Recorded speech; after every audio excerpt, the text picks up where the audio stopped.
CIET NCERT द्वारा प्रस्तुत है कक्षा 6 की इतिहास की ध्वनि पाठ्यपुस्तक हमारे अतीत। हमारे अतीत ध्वनि पाठ्यपुस्तक में अब सुनते हैं अध्याय 7। शीर्षक है अशोक, एक अनोखा सम्राट जिसने युद्ध का त्याग किया। अध्याय 7। अशोक, एक अनोखा सम्राट जिसने युद्ध का त्याग किया। रोशन के रुपए। जन्मदिन पर रोशन को दादाजी से कड़क नोट मिले। उसने उन्हें अपने हाथ में दबा रखा था। उसे एक नया सीडी खरीदने का बहुत मन था, लेकिन साथ ही वह बिल्कुल नए कड़क नोटों को देखना और छूकर महसूस करना चाहती थी। तभी उसने पाया कि सभी नोटों में दाहिनी तरफ गांधी जी का मुस्कुराता चेहरा बना हुआ था और बाईं तरफ छोटे छोटे शेर चित्रित थे। उसने सोचा, आखिर यहां शेर क्यों बने हुए हैं? एक बहुत बड़ा राज्य, एक साम्राज्य। हम जिन शेरों के चित्र रुपयों पैसों पर देखते हैं, उनका एक लंबा इतिहास है। उन्हें पत्थरों को काटकर बनाया गया था और फिर उन्हें सारनाथ में एक विशाल स्तंभ पर स्थापित किया गया था। इस विषय में तुमने अध्याय 6 में पढ़ा है। इतिहास के महानतम राजाओं में से एक अशोक के निर्देश पर इसके जैसे कई स्तंभों और पत्थरों पर अभिलेख उत्कीर्ण किए गए। इसके पहले कि हम यह जानें कि इन अभिलेखों में क्या लिखा है, यह समझने की कोशिश करें कि उनके राज्य को साम्राज्य क्यों कहा जाता है। अशोक जिस साम्राज्य पर शासन करते थे, उसकी स्थापना उनके दादा चंद्रगुप्त मौर्य ने लगभग 2300 साल पहले की थी। चाणक्य या कौटिल्य नाम के एक बुद्धिमान व्यक्ति ने चंद्रगुप्त की सहायता की थी। चाणक्य के कई विचार हमें अर्थशास्त्र नाम की किताब में मिलते हैं। इस पृष्ठ पर एक बॉक्स दिया गया है और इसमें वंश के बारे बताया गया है। इसमें इस प्रकार से लिखा है, जब एक ही परिवार के कई सदस्य एक के बाद एक राजा बनते हैं तो उन्हें एक ही वंश का कहा जाता है। मौर्य वंश में 3 महत्वपूर्ण राजा हुए, चंद्रगुप्त, उसका बेटा बिंदुसार और बिंदुसार का पुत्र अशोक। पृष्ठ संख्या 68। इससे पहले कि पाठ में चलें, इस पृष्ठ पर एक मानचित्र दिया गया है और इस मानचित्र में उन स्थानों का उल्लेख है जहां अशोक के शिलालेख मिले हैं। आइए इसके बारे जानें। जिन जगहों पर अशोक के शिलालेख मिले हैं, उन्हें इस मानचित्र में लाल बिंदुओं से दिखाया गया है। ये सारे इलाके साम्राज्य के भीतर थे। उन देशों के नाम बताओ जहां अशोक के अभिलेख मिले हैं। हाँ, ये भी बताओ, भारत के कौन से राज्य मौर्य साम्राज्य से बाहर थे? हाँ, तो अब पाठ में चलें। साम्राज्य में बहुत से नगर थे। मानचित्र में उन्हें काले बिंदुओं से दिखाया गया है। इनमें साम्राज्य की राजधानी पाटलिपुत्र, उज्जैन और तक्षशिला जैसे नगर प्रमुख थे। तक्षशिला उत्तर पश्चिम और मध्य एशिया के लिए आने जाने का मार्ग था। दूसरी तरफ उज्जैन उत्तरी भारत से दक्षिणी भारत जाने वाले रास्ते में पड़ता था। शायद नगरों में व्यापारी, सरकारी अधिकारी और शिल्पकार रहा करते थे। साम्राज्य के बहुत बड़े क्षेत्रों में किसानों और पशुपालकों के गांव बसे हुए थे। मध्य भारत जैसे इलाकों में ज्यादातर हिस्सा जंगलों से भरा हुआ था। वहां पर लोग फल फूल का संग्रहण और जानवरों का शिकार करके जीविका चलाते थे। साम्राज्य के अलग अलग इलाकों में लोग भिन्न भिन्न भाषाएं बोलते थे। पृष्ठ संख्या 69। वे लोग शायद अलग अलग प्रकार का भोजन करते थे और यहाँ तक कि अलग अलग किस्म की पोशाक भी पहनते थे। एक प्रश्न यहाँ पर है, राज्य साम्राज्य से कैसे भिन्न है? सबसे पहली बात, चूंकि साम्राज्य राज्यों से बड़े होते हैं और उनकी रक्षा के लिए बड़ी सेनाओं की जरूरत होती है, इसीलिए सम्राटों को राजाओं की तुलना में ज्यादा संसाधनों की जरूरत होती है। दूसरी बात, इसी कारण उन्हें बड़ी संख्या में कर इकट्ठा करने वाले अधिकारियों की जरूरत होती है। साम्राज्य का प्रशासन, चूंकि मौर्य साम्राज्य बहुत बड़ा था, इसलिए अलग अलग हिस्सों पर अलग अलग ढंग से शासन किया जाता था। पाटलिपुत्र और उसके आसपास के इलाकों पर सम्राट का सीधा नियंत्रण था। इसका मतलब यह हुआ कि इस इलाके के गांवों और शहरों के किसानों, पशुपालकों, शिल्पकारों और व्यापारियों से कर इकट्ठा करने के लिए राजा अधिकारियों की नियुक्ति करता था। जो राजा के आदेशों का उल्लंघन करते थे, अधिकारी उनको सजा भी देते थे। इनमें से कई अधिकारियों को वेतन भी दिया जाता था। संदेशवाहक एक जगह से दूसरी जगह घूमते रहते थे और राजा के जासूस अधिकारियों के कार्यकलाप पर नजर रखते थे। इन सब के ऊपर सम्राट था, जो राज परिवार एवं वरिष्ठ मंत्रियों की सहायता से सब पर नियंत्रण रखता था। मौर्य साम्राज्य के भीतर कई छोटे क्षेत्र या प्रांत थे। इन पर तक्षशिला या उज्जैन जैसी प्रांतीय राजधानियों से शासन किया जाता था। कुछ हद तक पाटलिपुत्र से इन क्षेत्रों पर नियंत्रण रखा जाता था और अक्सर राजकुमारों को वहां का राज्यपाल या गवर्नर बनाकर भेजा जाता था। लेकिन ऐसा लगता है कि इन जगहों पर स्थानीय परंपराओं और नियमों को ही माना जाता था। प्रादेशिक केंद्रों के बीच विस्तृत क्षेत्र थे। इनके इलाकों में मौर्य शासक सिर्फ मार्गों और नदियों पर नियंत्रण रखने की कोशिश करते थे, जो कि आवागमन के लिए महत्वपूर्ण थे। पृष्ठ संख्या 70। यहां से उन्हें जो भी संसाधन कर और भेंट के रूप में मिलते थे, उसे इकट्ठा किया जाता था। उदाहरण के लिए अर्थशास्त्र में यह लिखा है कि उत्तर पश्चिम कंबल के लिए और दक्षिण भारत सोने और कीमती पत्थरों के लिए प्रसिद्ध था। संभव है कि संसाधन नजराने के रूप में इकट्ठे किए जाते थे। इस पृष्ठ पर 2 बॉक्स बने हुए हैं। पहला बॉक्स नजराने का वर्णन करता है। नजराना, जहां कर नियमित ढंग से इकट्ठे किए जाते थे, वहीं नजराना अनियमित रूप से जब भी संभव हो इकट्ठा किया जाता था। ऐसे नजराने विविध पदार्थों के रूप में प्रायः ऐसे लोगों से लिए जाते थे जो स्वेच्छा से इसे देते थे। आइए अब दूसरे बॉक्स में चलें और यहाँ राजधानी में सम्राट की स्थिति का वर्णन है। इसका शीर्षक है राजधानी में सम्राट। मेगास्थनीज चंद्रगुप्त के दरबार में पश्चिम एशिया के यूनानी राजा सेल्यूकस निकेटर का राजदूत था। मेगास्थनीज ने जो कुछ देखा उसका विवरण दिया। यहाँ हम उसके विवरण का एक अंश दे रहे हैं।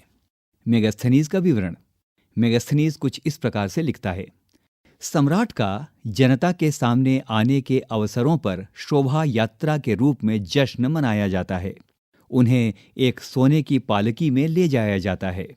उनके अंगरक्षक सोने और चांदी से अलंकृत हाथियों पर सवार रहते हैं। कुछ अंगरक्षक पेड़ों को लेकर चलते हैं। इन पेड़ों पर प्रशिक्षित तोतों का एक झुंड रहता है, जो सम्राट के सिर के चारों तरफ चक्कर लगाता रहता है। राजा सामान्यतः हथियारबंद महिलाओं से घिरे होते हैं। वे हमेशा इस बात से डरे रहते हैं कि कहीं कोई उनकी हत्या करने की कोशिश ना करे। उनके खाना खाने से पहले खास नौकर उस खाने को चखते हैं। वे लगातार 2 रात एक ही कमरे में नहीं सोते थे। और पाटलिपुत्र, जो आज का आधुनिक पटना है, उसके बारे में मेगास्थनीज ने कुछ इस प्रकार से लिखा है। आइए वर्णन को सुने। पटना के बारे में। यह एक विशाल और खूबसूरत नगर है। यह एक विशाल प्राचीर से घिरा है, जिसमें 570 बुर्ज और 64 द्वार हैं। 2 और 3 मंजिल वाले घर लकड़ी और कच्ची ईंटों से बने हैं। राजा का महल भी काठ से बना है, जिसे पत्थर की नक्काशी से अलंकृत किया गया है। यह चारों तरफ से उद्यानों और चिड़ियों के लिए बने बसेरों से घिरा है। कुछ तुम्हारे सोचने के लिए। जरा सोचो और बताओ। राजा द्वारा खाना खाने से पहले खास नौकर उस खाने को क्यों चखते थे? एक बात और, पाटलिपुत्र मोहनजोदड़ो से किस तरह भिन्न था? संकेत अध्याय 3 देखो। पृष्ठ संख्या 71। आइए पाठ में चलें। पिछले पाठ से सिलसिलेवार आगे। और अंत में जंगल वाले इलाके आते थे। वहां रहने वाले लोग काफी हद तक स्वतंत्र थे। उनसे यह उम्मीद की जाती थी कि वे मौर्य पदाधिकारियों को हाथी, लकड़ी, मधु और मोम जैसी चीजें लाकर दें। अशोक, एक अनोखा सम्राट। अशोक मौर्य वंश के सबसे प्रसिद्ध शासक थे। वह ऐसे पहले शासक थे जिन्होंने अभिलेखों द्वारा जनता तक अपने संदेश पहुंचाने की कोशिश की। अशोक के ज्यादातर अभिलेख प्राकृत भाषा और ब्राह्मी लिपि में हैं। और इसी पृष्ठ पर और एक बॉक्स जिसमें अशोक के शिलालेख के विषय में बताया गया है, उस अभिलेख में कलिंग युद्ध का वर्णन है। आइए शिलालेख में कलिंग के युद्ध का वर्णन सुने। अपने एक अभिलेख में अशोक ने यह बात कही, राजा बनने के 8 साल बाद मैंने कलिंग विजय की। लगभग 1.5 लाख लोग बंदी बना लिए गए। 1 लाख से भी ज्यादा लोग मारे गए। इससे मुझे अपार दुख हुआ। क्यों? जब किसी स्वतंत्र देश को जीता जाता है तो लाखों लोग मारे जाते हैं, बहुत सारे बंदी बनाए जाते हैं। इसमें ब्राह्मण और श्रमण भी मारे जाते हैं। जो लोग अपने सगी संबंधियों और मित्रों को बहुत प्यार करते हैं तथा दासों और मृतकों के प्रति दयावान होते हैं, वे भी युद्ध में या तो मारे जाते हैं या अपने प्रियजनों को खो देते हैं। इसीलिए मुझे पश्चाताप हो रहा है। अब मैंने धम्म पालन करने एवं दूसरों को इसकी शिक्षा देने का निश्चय किया है। मैं मानता हूं कि धम्म के माध्यम से लोगों का दिल जीतना बलपूर्वक विजय पाने से कहीं ज्यादा अच्छा है। मैं यह अभिलेख भविष्य के लिए एक संदेश के रूप में इसलिए उत्कीर्ण कर रहा हूं कि मेरे बाद मेरे बेटे और पोते भी युद्ध ना करें। इसके बदले उन्हें यह सोचना चाहिए कि धम्म को कैसे बढ़ाया जाए। आपके सोचने के लिए सोचें और बताएं, कलिंग की लड़ाई से युद्ध को लेकर अशोक के विचारों में कैसे परिवर्तन हुआ। कोष्टक में धम्म संस्कृत शब्द धर्म का प्राकृत रूप है। पृष्ठ संख्या 72। सबसे पहले इस पृष्ठ पर दिए गए चित्र के बारे में वर्णन। इस चित्र में उत्कृष्ट पॉलिश वाले पत्थर की इस मूर्ति को देखा जा सकता है। यह बिहार के रामपुरवा में मिले एक मौर्यकालीन स्तंभ का हिस्सा है। अभी इसे राष्ट्रपति भवन में रखा गया है। यह उस समय की मूर्ति कला का एक नमूना है। आइए अब पाठ में चलें। अशोक का कलिंग युद्ध। कलिंग तटवर्ती उड़ीसा का प्राचीन नाम है। इसे पृष्ठ 68 में मानचित्र संख्या 5 में देखा जा सकता है। अशोक ने कलिंग को जीतने के लिए एक युद्ध लड़ा, लेकिन युद्ध जनित हिंसा और खून खराबा देखकर उन्हें युद्ध से वितृष्णा हो गई। उन्होंने निर्णय लिया कि वे भविष्य में कभी युद्ध नहीं करेंगे। अशोक का धम्म क्या था? अशोक के धम्म में किसी देवता की पूजा अथवा किसी कर्मकांड की आवश्यकता नहीं थी। उन्हें लगता था कि जैसे पिता अपने बच्चों को अच्छे व्यवहार की शिक्षा देते हैं, वैसे ही उनका यह कर्तव्य था कि अपनी प्रजा को निर्देश दें। वे बुद्ध के उपदेशों से भी प्रेरित हुए थे। ऐसी कई समस्याएं थीं जिनके लिए उनमें संवेदना थी। उनके साम्राज्य में अलग अलग धर्मों को मानने वाले लोग थे और इससे कई बार टकराव पैदा हो जाता था। जानवरों की बलि चढ़ाई जाती थी। दासों और नौकरों के साथ क्रूर व्यवहार किया जाता था। इनके अलावा परिवार में व पड़ोसियों के बीच भी झगड़े होते रहते थे। अशोक ने यह महसूस किया कि इन समस्याओं का निदान उनका कर्तव्य है। इसीलिए उन्होंने धम्म महामात्य नाम के अधिकारियों की नियुक्ति की, जो जगह जगह जाकर धम्म की शिक्षा देते थे। इसके अतिरिक्त अशोक ने अपने संदेश कई स्थानों पर शिलाओं और स्तंभों पर खुदवा दिए। अधिकारियों को यह निर्देश दिया गया कि वे राजा के संदेश को उन लोगों को पढ़कर सुनाएं जो खुद पढ़ नहीं सकते थे। अशोक ने धम्म के विचारों को प्रसारित करने के लिए सीरिया, मिस्र, ग्रीस तथा श्रीलंका में भी दूत भेजे। आपके लिए कुछ करने को पृष्ठ संख्या 76-77 पर दिए गए मानचित्र संख्या 6 में दिए गए इन क्षेत्रों को पहचानने का प्रयास कीजिए। अब पाठ। उन्होंने सड़कें बनवाई, कुएं खुदवाए और विश्राम गृह बनवाए। इसके अतिरिक्त उन्होंने मनुष्यों व जानवरों की चिकित्सा की भी व्यवस्था की। पृष्ठ संख्या 73। इस पृष्ठ में एक बॉक्स दिया गया है जिसमें अशोक ने अपनी प्रजा को जो संदेश दिया उसका विवरण है। आइए सुनते हैं। अशोक ने अपनी प्रजा को इस प्रकार से संदेश दिया। लोग विभिन्न अवसरों पर अनुष्ठान करते हैं। उदाहरण के लिए, जब वे बीमार होते हैं, जब उनके बच्चों का विवाह होता है, बच्चों के जन्म पर और जब यात्रा शुरू करते हैं, तब वे तरह तरह के अनुष्ठान करते हैं। ये कर्मकांड किसी काम के नहीं। इसके बदले यदि लोग दूसरी रीतियों को माने तो वह ज्यादा फलदायी होगी। ये अन्य प्रकार की रीतियां क्या हैं? ये हैं अपने दासों और नौकरों के साथ अच्छा व्यवहार करना, बड़ों का आदर करना, सभी जीवों पर दया करना और ब्राह्मणों तथा श्रमणों को दान देना। अपने धम्म की प्रशंसा या दूसरों के धम्म की निंदा करना, दोनों ही बातें गलत हैं। हर किसी को दूसरे धर्म का आदर करना चाहिए। यदि कोई अपने धर्म की बड़ाई और दूसरों के धर्म की बुराई करता है तो वह वास्तव में अपने धर्म को ज्यादा नुकसान पहुंचा रहा है। इसीलिए हर किसी को दूसरे के धर्म के प्रमुख विश्वासों को समझने की कोशिश करते हुए उसका आदर करना चाहिए। भारत के प्रथम प्रधानमंत्री पंडित जवाहरलाल नेहरू ने लिखा है, उनके धर्मादेश आज भी हमसे एक ऐसी भाषा में बात करते हैं जिन्हें हम समझ सकते हैं और जिनसे हम बहुत कुछ सीख सकते हैं। अशोक ने धम्म के विचारों को दूर दूर तक फैलाने के लिए उन बातों को बताया जो आपके अनुसार आज भी प्रासंगिक हैं। अशोक के संदेश के उन हिस्सों को बताओ जो आज भी प्रासंगिक हैं। इस बॉक्स के नीचे एक और बॉक्स, और उस बॉक्स में ब्राह्मी लिपि के बारे में वर्णन है। ब्राह्मी लिपि, आधुनिक भारत की ज्यादातर लिपियां पिछले सैकड़ों वर्षों में ब्राह्मी लिपि से उत्पन्न हुई हैं। यहाँ आप अ अक्षर को अलग अलग भाषाओं की लिपियों में देख सकते हैं। इस बॉक्स में आरंभिक ब्राह्मी, देवनागरी यानी हिंदी, बांग्ला, मलयालम और तमिल की लिपियां हैं। पृष्ठ संख्या 74। अन्यत्र। मौर्य साम्राज्य के उभरने से थोड़ा पहले, लगभग 2400 वर्ष पहले, चीन में सम्राटों ने चीन की दीवार का निर्माण शुरू किया। इसे बनाने का उद्देश्य उत्तरी सीमा की पशुपालक लोगों से रक्षा करना था। अगले 2000 वर्षों तक इस दीवार का निर्माण कार्य चलता रहा, क्योंकि साम्राज्य की सीमाएं बदलती रहीं। यह दीवार लगभग 6400 किलोमीटर लंबी है तथा पत्थर और ईंट से बनी है। इसकी ऊपरी सतह सड़क जैसी चौड़ी है। इस दीवार को बनाने के लिए हजारों लोगों को काम करना पड़ा।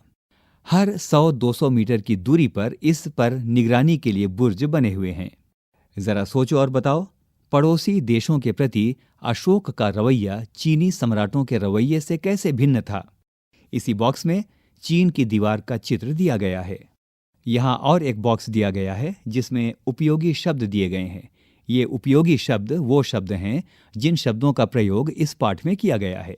तो ये उपयोगी शब्द हैं साम्राज्य, राजधानी, अधिकारी, संदेशवाहक, प्रांत, धम्म। आगे चलते हैं। कल्पना करो। कल्पना करो कि तुम कलिंग में रहती हो और तुम्हारे माँ बाप को युद्ध में काफी दुख उठाने पड़े हैं। अभी अभी अशोक के दूत धम्म के नए विचारों को लेकर आए हैं। आप अपने माता पिता और संदेशवाहकों के बीच बातचीत का वर्णन करो। आओ याद करें। 1. मौर्य साम्राज्य में विभिन्न काम धंधों में लगे हुए लोगों की सूची बनाओ। 2. रिक्त स्थानों को भरो। क. जहां पर सम्राटों का सीधा शासन था वहां अधिकारी खाली स्थान वसूलते थे। ख. राजकुमारों को अक्सर प्रांतों में खाली स्थान के रूप में भेजा जाता था। पृष्ठ संख्या 75। ग. मौर्य शासक आवागमन के लिए महत्वपूर्ण खाली स्थान और खाली स्थान पर नियंत्रण रखने का प्रयास करते थे। घ.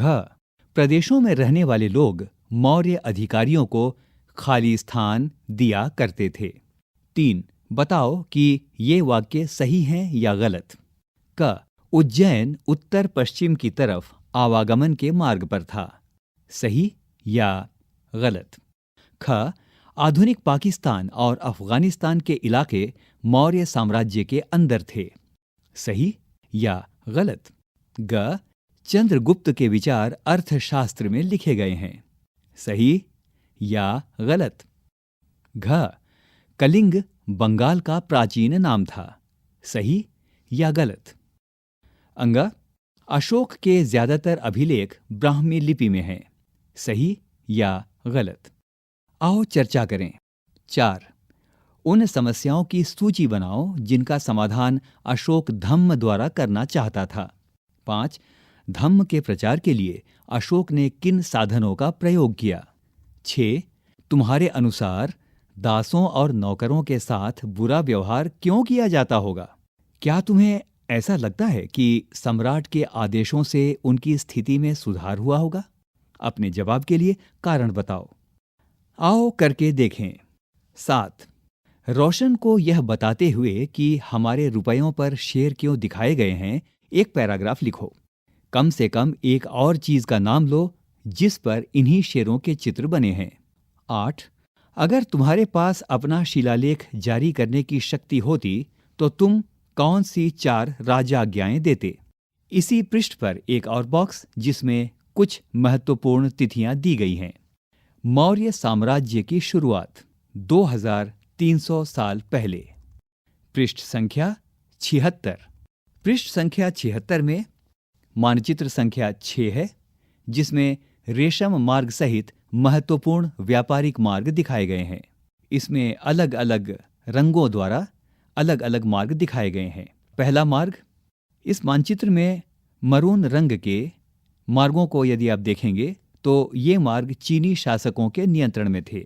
हरे रंग में जो मार्ग दिखाए गए हैं ये मार्ग कुषाणों के नियंत्रण में थे। अध्याय 9 में इसका वर्णन मिलेगा। हल्के हरे रंग से जो मार्ग दिखाए गए हैं ये महत्वपूर्ण समुद्री मार्ग थे। लाल रंग से दिखाए गए मार्ग वो मार्ग हैं जो ईरान या फारस के शासकों के नियंत्रण में थे। और अंतिम रंग हल्का बैंगनी रंग है, जिसके द्वारा जिन मार्गों को दिखाया गया है उन मार्गों पर रोमन शासकों का नियंत्रण था। पृष्ठ संख्या 77। पृष्ठ संख्या 77 में और एक मानचित्र दिया गया है जिसमें चीनी, भारतीय, ईरानी, अरबी, यूनानी तथा रोमन व्यापारियों के आदान प्रदान का नक्शा दिखाया गया है। दक्षिण भारत के पत्तन काली मिर्च तथा अन्य मसालों के निर्यात की दृष्टि से महत्वपूर्ण थे। उन पत्तनों को आप इस नक्शे में देख सकते हैं। मानचित्र में पोडुका यानी दक्षिण भारत ढूंढो। अरिकामेडु का यह रोमन नाम था। इसका वर्णन अध्याय 8 में हमें मिलता है। यह मानचित्र the times Atlas of world history, जिसका संपादन जोफ्रे बराक्लो ने किया है, उसके सौजन्य से लिया गया है। Hammond Inc, New Jersey, 1986। पृष्ठ संख्या 70 और 71 में ये पाया जाता है। पृष्ठ संख्या 78। आगे की बात। इस बॉक्स में सबसे पहले दिए गए चित्रों का वर्णन। सबसे पहला चित्र हिंद यवन काल के सिक्के का है। दूसरा चित्र उस सिक्के का है जो कुषाण काल में प्रचलित था। तीसरा चित्र शक काल के सिक्के का है और चौथा चित्र सातवाहन काल के सिक्के का है। आइए अब इसके वृतांत में चलें। आगे की बात। लगभग 2200 वर्ष पहले मौर्य साम्राज्य का पतन हो गया। इनके स्थान पर साथ ही कुछ अन्य जगहों पर भी कई नए राज्यों का उदय हुआ। पश्चिमोत्तर में तथा उत्तर भारत के कुछ भागों में करीब 100 सालों तक हिंद यवन राजाओं का शासन रहा। इसके बाद पश्चिमोत्तर, उत्तर तथा पश्चिमी भारत पर शक नामक मध्य एशियाई लोगों का शासन स्थापित हुआ।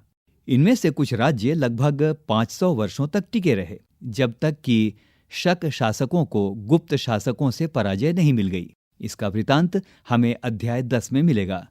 शकों के बाद कुषाणों लगभग 2000 वर्ष पहले का शासन स्थापित हुआ। अध्याय 9 में तुम कुषाणों के बारे में और अधिक जानोगे। उत्तर तथा मध्य भारत के कुछ इलाकों में मौर्य सेनानायक पुष्यमित्र शुंग ने एक राज्य की स्थापना की। शुंगों के बाद कण्व और कुछ और वंशों का शासन तब तक चला जब तक लगभग 1700 वर्ष पूर्व गुप्त साम्राज्य की स्थापना हुई। हमने सुना कि पश्चिमी भारत के कुछ हिस्सों पर शकों का शासन था। यहाँ पश्चिमी भारत तथा मध्य भारत पर शासन कर रहे सातवाहन शासकों के साथ इनके कई युद्ध हुए। लगभग 2100 साल पहले स्थापित सातवाहन राज्य लगभग 400 वर्षों तक टिका रहा। लगभग 1700 वर्ष पहले मध्य तथा पश्चिमी भारत में वाकाटक वंश का शासन स्थापित हुआ। दक्षिण भारत में 2200 से 1800 साल पूर्व के बीच चोलों, चेरों तथा पांड्यों ने शासन किया। लगभग 1500 साल पहले पल्लवों और चालुक्यों के 2 बड़े राज्यों की स्थापना हुई। इसके अलावा और भी कई राज्य और राजा थे। इनके बारे में हमें उनके सिक्कों, पांडुलिपियों तथा पुस्तकों से पता चलता है। इन सब के साथ साथ अनेक ऐसे परिवर्तन भी हो रहे थे जिनमें सामान्य स्त्री पुरुषों का महत्वपूर्ण योगदान था। इनमें कृषि का प्रसार, नए शहरों का विकास, उद्योग तथा व्यापार में प्रगति थी। व्यापारियों ने एक तरफ जहां उपमहाद्वीप के अंदर तथा बाहर जमीन के रास्तों की खोज की, वहीं पश्चिम एशिया, पूर्वी अफ्रीका तथा दक्षिण पूर्वी एशिया, जो मानचित्र 6 में देखा जा सकता है, के समुद्री रास्ते भी खुले। मंदिरों, स्तूपों तथा अन्य इमारतों का निर्माण हुआ, किताबें लिखी गईं, साथ ही वैज्ञानिक खोजें भी हुईं। ये सारी बातें साथ साथ हो रही थीं। इस पुस्तक के बाकी हिस्सों को पढ़ते समय तुम इन बातों को ध्यान में रखना। अभी आप सुन रहे थे कक्षा 6 की इतिहास की पाठ्यपुस्तक हमारे अतीत का 7वां अध्याय। शीर्षक था अशोक, एक अनोखा सम्राट जिसने युद्ध का त्याग किया। निर्माण सहयोग शानू मुक्सीम, वाचन स्वर और निर्माण अजीत होरो तथा प्रस्तुति CIET NCERT नई दिल्ली, भारत।